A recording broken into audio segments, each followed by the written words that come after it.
NTV. And I'm shouting out to ADBN TV. You're watching ADBN TV. Keep watching ADBN TV. This is where to be.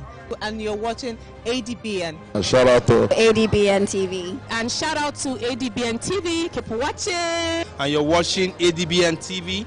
keep watching ADBN TV. Right now, you are checking out ADBN TV. One time. ADBN. Keep watching. I love you and kisses. Keep watching ADBN. And a special shout out to ADBN. Keep doing what you're doing, guys. Please don't touch that dial. Stay groovy. Mwah. Hey, Bobby. Ha! It's a shout out to ADBN. ADBN, Advocate Broadcasting Network.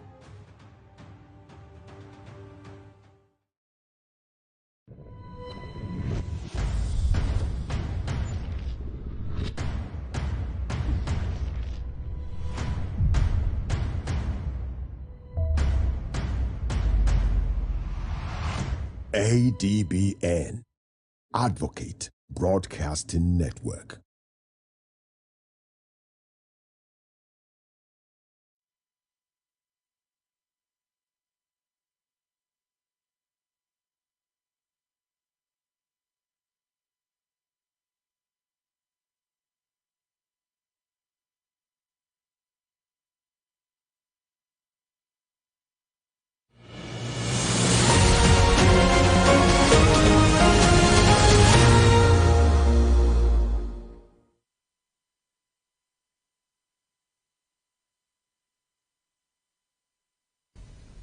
This is ADBN News. The headlines. President Tinubu's administration reaffirms commitment to deliver democratic dividends at 64th Independence Day World Press Conference. Nigeria advocates for intergovernmental cooperation at Parliamentary Collaboration in Africa and the Arab World Retreat in Malabo. Senate approves establishment of Southwest Development Commission. And on the foreign scene, Israel rejects ceasefire as global tensions rise. In sports, Flying Eagles face tough opposition in 2024 WAFU B Championship. Good evening and welcome. I am Chijoke Okafo, and now the news in detail. President Bola Ahmed Tinubu's administration has reaffirmed its resolve to deliver the dividends of democracy as the country celebrates its 64th Independence Day. Chairman, Independence Anniversary Planning Committee and Secretary to the Government of the Federation, Senator George Akume, disclosed this at a World News Conference held in Abuja. Let's hear the full report from our correspondent, Peace Ogene.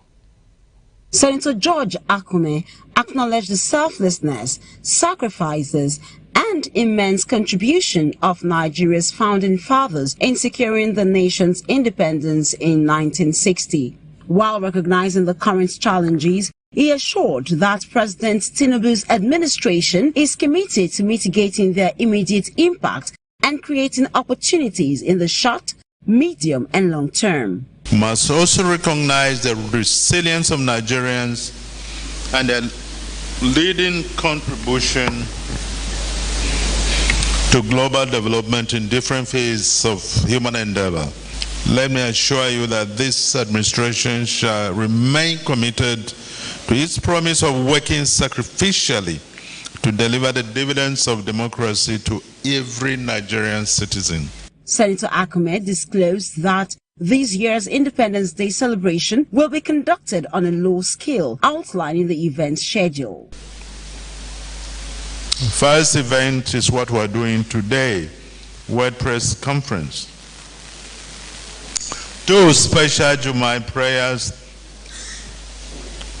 takes place on Friday, the 27th of September. Interdenominational church service, and this one is going to take place, special Jumat prayers at the National Mosque here in Abuja. Interdenominational church service, 29th September, that's on Sunday, at the National Christian Center, Abuja. presidential broadcast will be the 1st of October,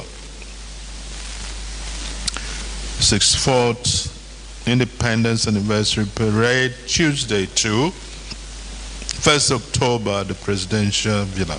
In his remarks, Chairman of the Media Subcommittee and Minister of Information and National Orientation, Alhaji Mohammed Idris, noted that President Tinubu's government is implementing transformative policies to address past missteps and position Nigeria as a future economic powerhouse. This action demonstrates his administration's commitment to a deep-rooted restructuring of the country, enhancing governance and development at the grassroots level, and also promoting effectiveness and accountability at the local government level. In multiple ways, President Bola Ahmed Tinubu is focused on putting more money in the pockets of the Nigerian people and creating avenues for sustainable prosperity. He emphasized that the 64th anniversary marks a time of reflection, celebration, and renewed hope, underlining Nigeria's resilience, strength, and determination despite numerous challenges.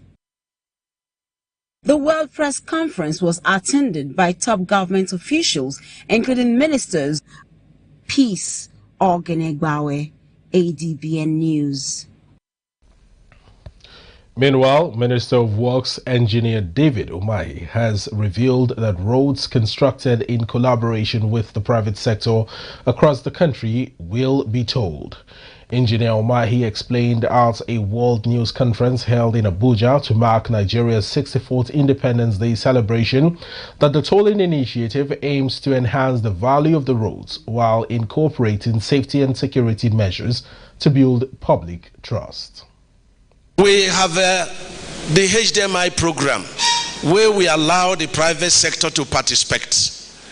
And so far we have engaged with the private sectors in over 63 routes. And the idea is for them to bring in funds, construct these routes, work with the Infrastructure and Concession Commission and the Ministry of Works to tow these routes. We have started with the Kefi Makurdi route that is completed, but we have not rolled out because we don't want anybody to pay with cash. We are not just tolling them, we are bringing confidence in the use of these routes. If people can travel at night because we are bringing security, where the response time will be 10 minutes along the entire corridor, where you have solar light permanently there, and then reduces travel time, and through the tolling the roads are maintained, then it means that there will be confidence. He further disclosed that there are ongoing plans that will require road contractors to provide a 5-year deferred liability on newly constructed roads. This, he explained, is intended to improve road durability and ensure proper maintenance nationwide. President of the Senate, Senator Godswill Akpabio, has reaffirmed Nigeria's commitment to parliamentary collaboration, emphasizing the nation's pride in the association of Senate, Shura, and equivalent councils in Africa and the Arab world. He made these remarks during the 11th annual ASECA retreat in Malabo, Equatorial Guinea. Senator Akpabio highlighted Nigeria's long-standing commitment to ASECA as a key platform for fostering parliamentary collaboration. He stressed that under the leadership of President Bola Ahmed Tinubu, Nigeria remains a strong advocate for parliamentary diplomacy and intergovernmental cooperation across Africa and the Arab world. Reflecting on this year's theme, strengthening the joint parliamentary action of the Global South countries to face environmental, technological, and development challenges.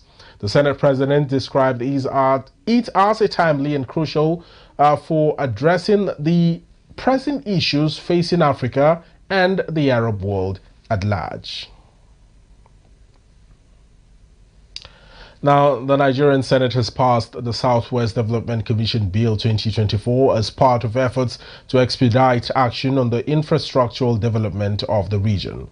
This was after the bill was read and passed for third reading. The third reading followed the consideration and approval of the bill's recommendation by all senators present during Thursday's plenary. That the intent and purpose of the bill are well structured and strategically streamlined for the socio-economic development of the southwest geopolitical zone of this country. And 3, that the establishment of the commission will bring the federal government closer to the southwest states as well as meet the yearning and aspirations of the people. Recommendation. The committee, having considered the proposed bill and taking into account the relevance of the Southwest Development Commission, the committee resolved that the southwestern geopolitical zone of this country should have one, and accordingly recommends that the Senate do consider and pass the Southwest Development Commission Establishment Bill SB 102. In his remarks after the passage of the bill, Deputy President of the Senate, Senator Barrow Jibrin, who presided over the session, commended Senator Kaka-led committee for a job well done. When passed into law, will help to really deal with the challenges being faced by the southwestern part of this country, infrastructure challenges, ecological challenges, and so on and so forth, and will help to put that region in the best place to have an environment that will be conducive for the people in that region, and it will, once that region is well developed, it also affects the entire nation, because whatever is done positively to any part of Nigeria is something that is done to the entire country. We thank Mr. President for his foresight by giving assent to similar bills, which is something that goes in tandem with his disposition of making sure that the entire country is well developed. Recently, the upper legislative chamber has passed bills to establish the Northwest Development Commission, North Central Development Commission, and Southeast Development Commission. Similarly, the upper legislative body also approved the appointment of Mrs. Olukemi Victoria Iyantan as one of the commissioners in the National Population Commission representing Ondo State. Confirmation of appointment of Mrs. Iyantan by the Senate, followed by consideration of recommendation made to that effect by its Committee on National Identity Card and National Population. The committee sat, perused through the credential of the nominee, and we had the cause to also write to the DSS, the Nigerian police, to actually confirm there was no query or petition against the nominee. We look at her credentials, her places of work, and we are really satisfied that she has passed the standard to be a commissioner in Ondo State. Senators approved the recommendation of the committee when it was put to voice vote by Deputy President of the Senate, Senator Barrow Jibrin. Will the Senate confirm the nomination of Mrs. Olukemi Victoria Iyantan, representing Ondo State, for appointment as a commissioner for the National Population Commission? Those in favor say aye, and those against say nay. The ayes have it. Mrs. Iyantan will now join other commissioners and the chairman of NPC to move the commission forward. Elsewhere, House of Representatives on Thursday tasked federal government to mandate authorities of Nigeria National Petroleum Corporation Limited and the Dangote Refinery to allow independent marketers to lift premium motor spirit from the Dangote Refinery. The resolution was passed sequel to the adoption of a motion of urgent public importance on the urgent sponsored by Honorable Obuku Ofoji, who solicited for the House intervention. In his lead debate, Honorable Ofoji observed that the Dangote Petroleum Refinery began operation in its 650 barrels per day integrated refinery on the 15th of September 2024, having the Nigerian National Petroleum Corporation Limited as the sole off-taker. The House further note that in view of the high demand by millions of Nigerians for PMX and the ordeal they go through to get it, the NNPCL should allow independent marketers to lift the product from the Dangote refinery. Cognizant that allowing independent marketers, major marketers, along with the NNPCL to lift from the Dangote refinery will lead to competition, availability of product, hence reduction in the price of petroleum motor spirit, PMS. House of Representatives has passed the 2024 supplementary bill of 288 billion naira for the Federal Capital Territory Administration. The lower legislative chamber passed the supplementary appropriation bill for third reading on Thursday after Honorable Mukhtar Betara, chairman of the House Committee on FCT, presented a report. While presenting the report, Honorable Betara sought the approval of his colleagues to approve the budget, noting that there are critical projects that need to be completed within a short time frame. Speaker, honorable colleagues, that this House do consider the report of Committee on Federal Capital Territory on a bill for an act to authorize the issue from Federal Capital Territory Administration Statutory Revenue Fund of the Federal Capital Territory Administration account the total sum of 288 billion naira, of which the sum of 31,100 million is for overhead costs, while the sum of 256,900 million is for capital projects, of which the Federal Capital Territory Administration Abuja for the financial year 31st December 2024. I serve. Meanwhile, the House of Representatives has launched an investigation into bribery allegations against the Economic and Financial Crimes Commission and the Nigerian Correctional Service. The allegations made by social media influencer Martins Osei, also known as Very Dark Man, claim that the EFCC dropped money laundering charges against Idris Okuneye, aka Bobrisky, after receiving 15 million naira. Honorable Patrick Omo, representing Ikote Ekpene, Essien Odim Obot, Akara Federal Constituency, Akwa Ibom State, sponsored the motion during Thursday's plenary, expressing concern over the damaging allegations.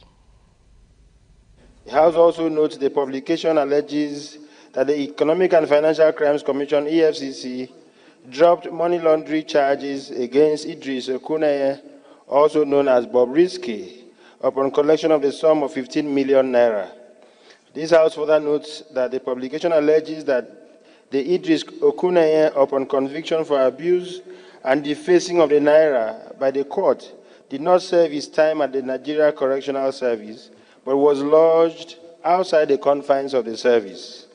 Disturbed about the damning allegations against Nigerian critical law enforcement agencies of the Economic and Financial Crimes Commission, EFCC, and the Nigerian Correctional Service, established by these hallowed chambers to fight correction and incarceration persons convicted of crime for correctional purposes, respectively, worried about the negative image and portrayal of Nigeria as a corrupt nation and Nigeria's struggle to redeem itself from such perception.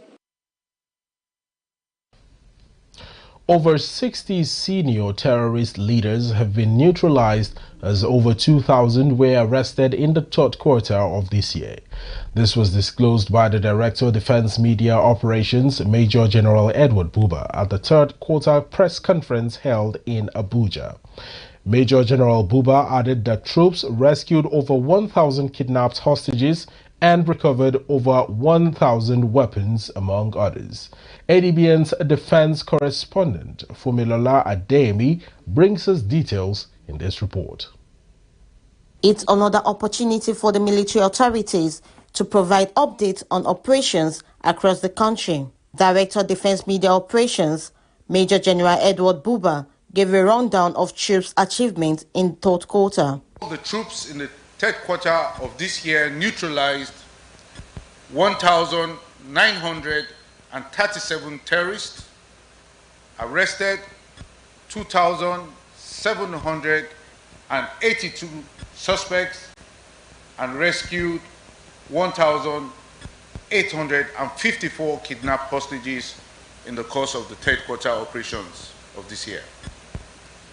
Furthermore, troops recovered 1,304 weapons, 43,347 ammunition, and we denied the oil theft of an estimated sum of over 13 billion naira during the course of our operations in the third quarter of this year. Despite the tactics and scheme of the terrorists, the military reaffirmed its commitment to safeguarding citizens and defending the nation against terrorist attacks. On the whole, troops are keeping pressure on terrorists until they are totally defeated. We are focused on destroying both their military capabilities as well as their will to fight. We are attacking any threat we identify, and we are removing it. The Director of Defense Media Operation appealed to residents to support the military with timely and credible information in order to strengthen the fight against insurgency. Fumilola Adeyemi, ADBN News. Moving on, Finance Minister Mr. Wale Edun has led a crucial meeting of the Presidential Panel on the Social Investment Program in Abuja with the aim of assessing the progress of initiatives designed to uplift Nigeria's most vulnerable populations. During today's meeting, updates included the successful second payments to around 1 million verified recipients under the Direct Benefit Transfer Program.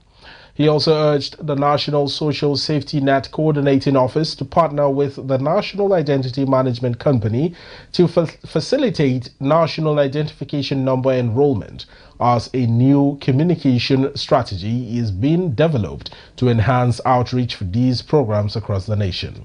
Further in his remarks, Minister Edun stressed the importance of promptly identifying and supporting vulnerable individuals, ensuring they receive their benefits securely through digital means. He reaffirmed the administration's commitment to delivering social investment programs effectively and transparently. Minister of the Federal Capital Territory, Barrister Nyesom Wike, has revealed that he may allocate 10% of the internally generated revenue meant for the area councils to pay striking primary school teachers in the FCT. Barrister Wike made this statement after inspecting the ongoing Apokarishi Road project. FCT correspondent Naomi Oleribe reports. Minister of the Federal Capital Territory, Barrister Nyesom Wike, expressed concern over the strike that has left children out of school for over a week, stating that no serious government would allow such a situation to continue. He emphasized his commitment to resolving the issue and ensuring that children's education is not further disrupted. That is what is on my table. I've invited the area council chairman, and then I've invited the NUT, and let's sit down. You see, these are the things we talk about. We try to do what we can do in order to see that the system is moving well. It will be unfortunate. It will be unfortunate, which I told the chairman, it will be unfortunate that the teachers are on strike. It will be very, very unfortunate. And that will mean that if the teachers are not paid, then I will use the 10% IGL, which will nobody pay to them, to pay to the teachers. I will not fold my arms and allow that to happen. Speaking about the Apokarishi Road project, the minister revealed that the contractors has assured him that the project will be completed by April 2025. Let us give them the benefit of doubt. I believe that they will play their own part. We are doing what we're supposed to do. The funds are there to be given to them. And we believe that if they put more efforts, if I come here again and see that they've improved on what we've seen on ground today, I will tell the finance and the treasury department to release further funds to them. But for now, let's watch them. But we're very serious about this project. He also highlighted the project's significance in reducing traffic congestion and boosting economic activities in the nation's capital. Naomi Oleribe, ADBN News. You're watching ADBN News at 7. Remember, you can watch us on DSTV channel 258, on Star Times channel 140, Avo TV app, Limex World TV app, and Niger TV app.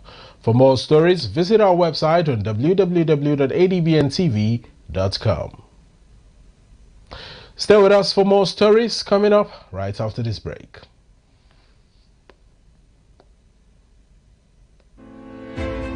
Welcome to the world where innovation meets opportunity, where ideas become empires. This is Market TV. I am Idorian Flannan, and every week I'll be taking you inside the dynamic world of marketing and commercial business.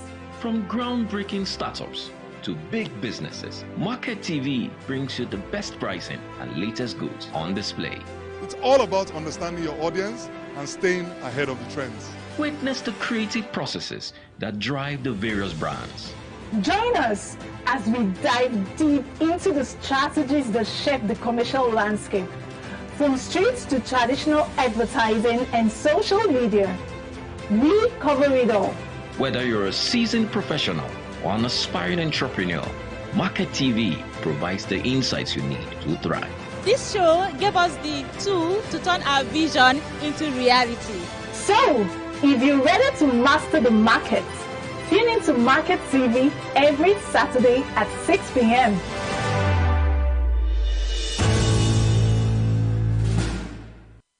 In a world of overwhelming voices where everyone has different opinion on different issues, it is important that we bring the core issue to the fore. Join me, Nancy Banigo, on Softline as we lend our voices to inform and influence your thoughts and actions. This is not just mere talk, it is an invocative program that touches the core of our existence.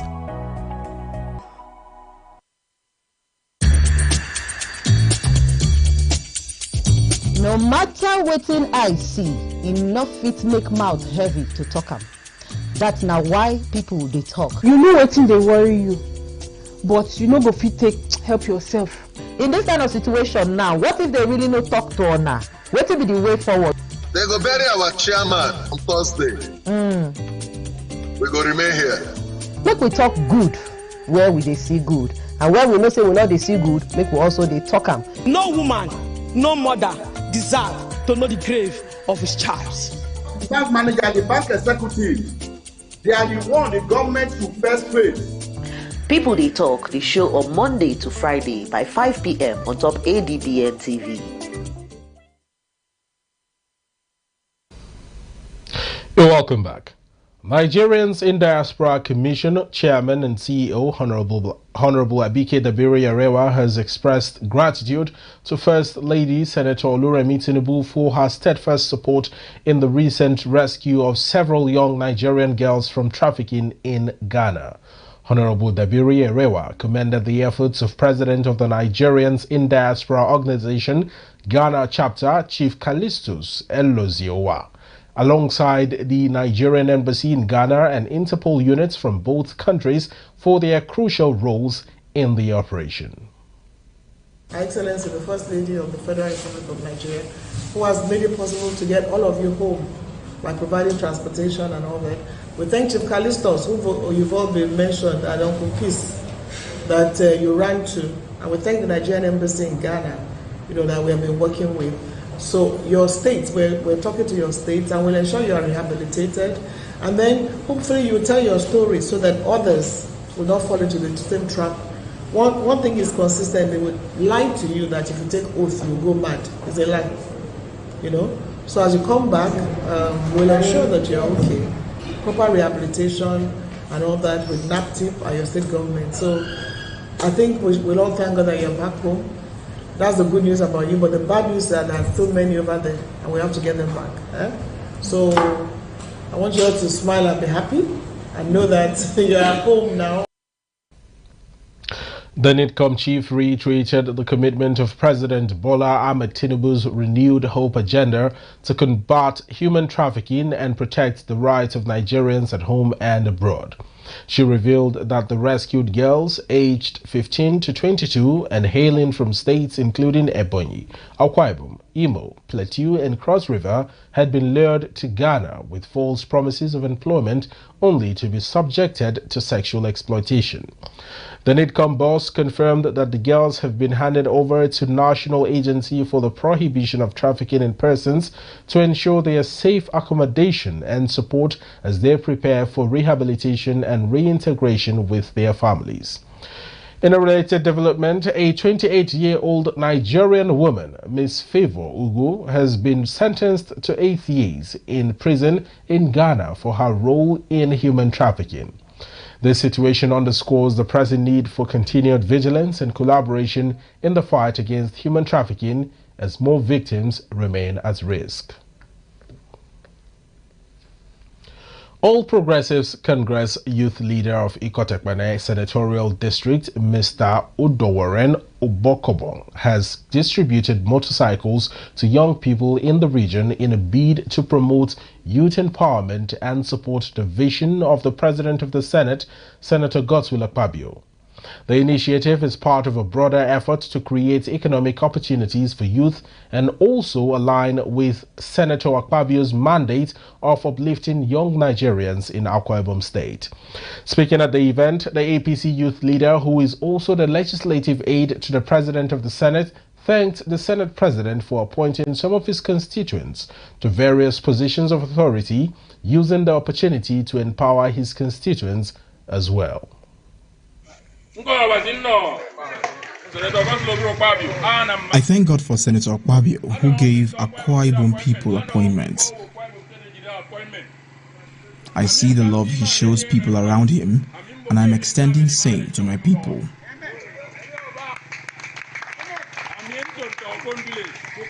I am from Ntokon village in Ukanafon, in Ward 7. And since Senator Akpabio does these great things for others, I brought some gifts for my people here in my place.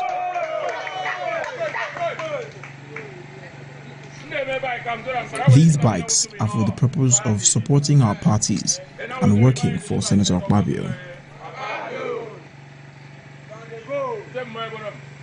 My constituents are happy, and this is what we love to see. God bless Senator Akpabio. He declared our support in Senator Godswill Akpabio added the best Senate President ever. He's our political leader.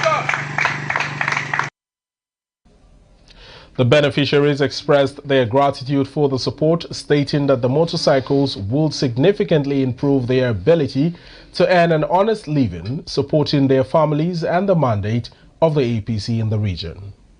This is the best in history. Only in Banton today. I live in it. Now I say, seeking them, now you gave me the opportunity. Now I'm saying more our excellency, Obokobong Akpabio, our Senate President. Benenye, yan KD level, sipuni can down. Amen. This is a corridor going back. This is the opportunity for now. You can know. Our man on the higher opportunity that bigger than this level.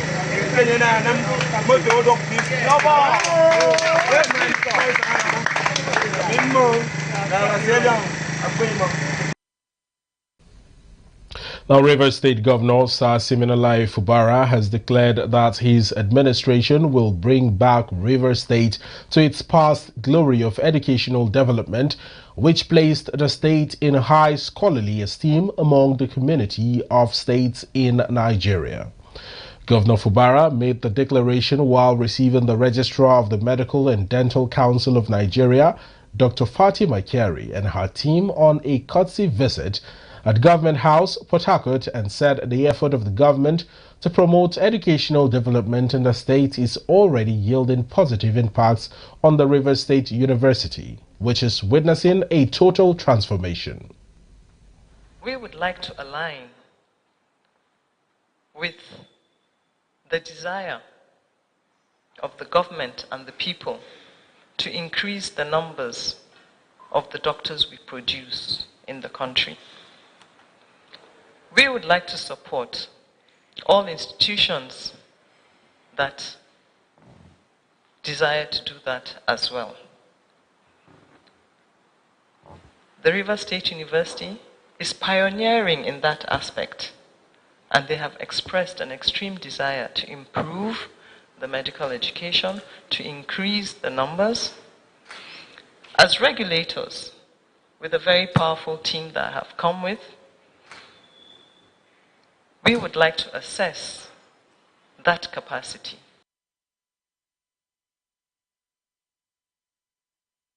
Now, he commended the Registrar of the Medical and Dental Council of Nigeria and the accreditation panel for the visit, stressing that the development of the medical sector is paramount to his administration, and called for stronger collaboration with critical stakeholders to raise medical practitioners that will not be disasters to the society. Our concern for medical is very paramount for this administration.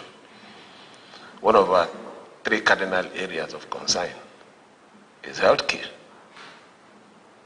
education, and agriculture. And we strongly believe that if these three things are handled, half or 90% of our problems are solved. We're talking about doctors. I've already approved the employment of 2,000 medical personnel. Yes. 1,000 for the health management board, is it not? Yes. And another 1,000 for the teaching hospital. Is to tell you my support for medical sciences in Rivers State. On her part, the Registrar of the Medical and Dental Council of Nigeria, Dr. Fatima Kyari, said the courtesy visit was to intimate the governor of the accreditation and delivery of standards in medical education in Rivers State University based on the governor's request.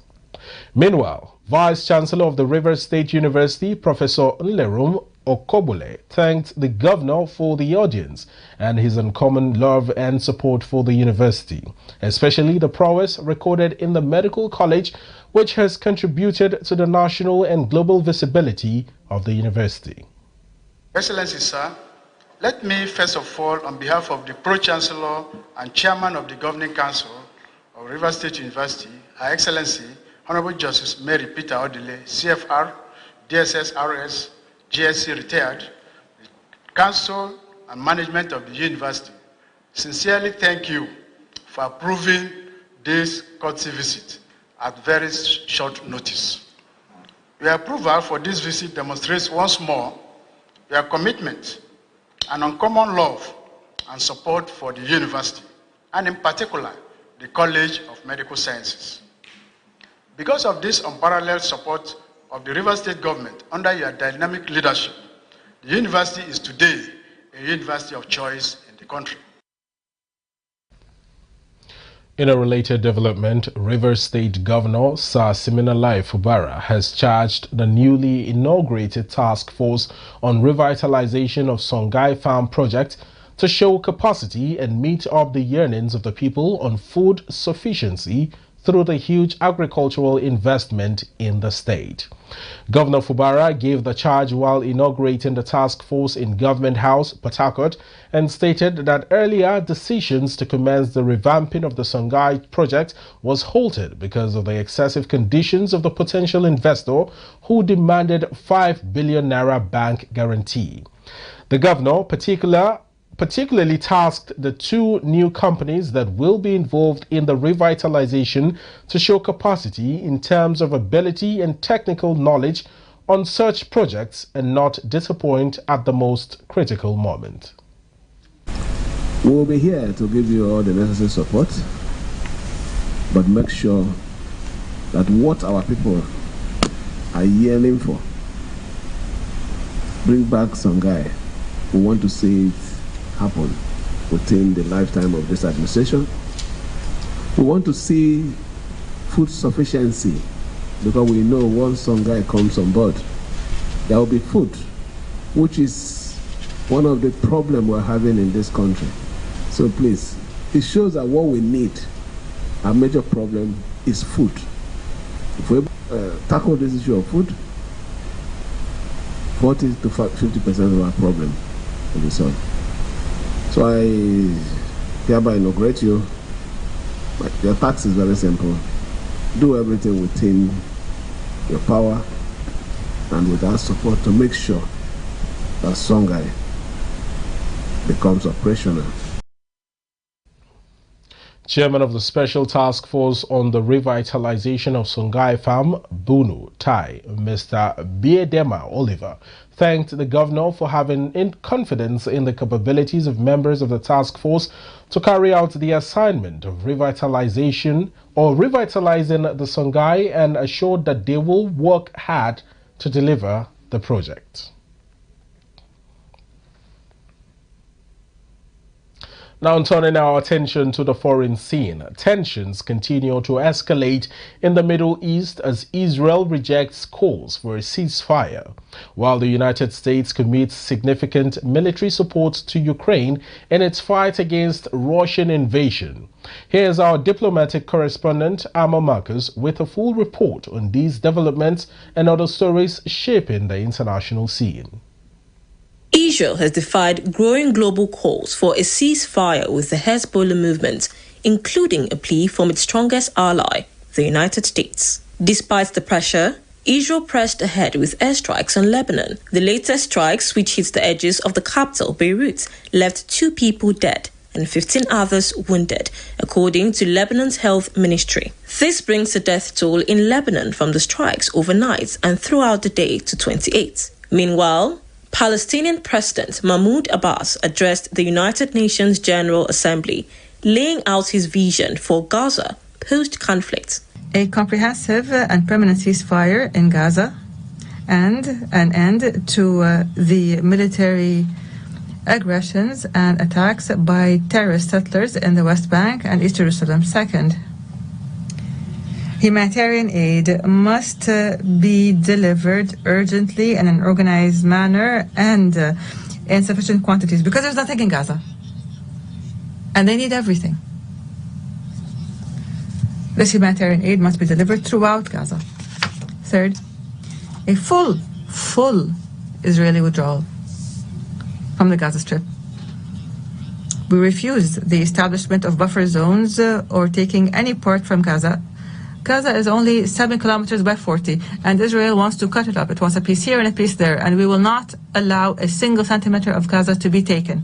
In other global news, US President Joe Biden has made a significant commitment to Ukraine. Today, President Biden announced over $8 billion in military aid during a visit from Ukrainian President Volodymyr Zelensky. Among the aid is the first shipment of the precision-guided joint standoff weapon, giving Ukraine a crucial advantage in its defense against Russian forces. Shifting focus to Africa, Sudan's army chief, General Abdel Fattah al-Burhan, also addressed the United Nations General Assembly, calling for an end to the devastating war in Sudan. He also claimed that some regional states were providing support to the RSF, though he did not specify which countries. And finally, a major step forward in Africa's battle against the Mpox virus. The Africa Centers for Disease Control and Prevention announced that over $800 million has been pledged to combat the rising Mpox outbreak, surpassing the initial target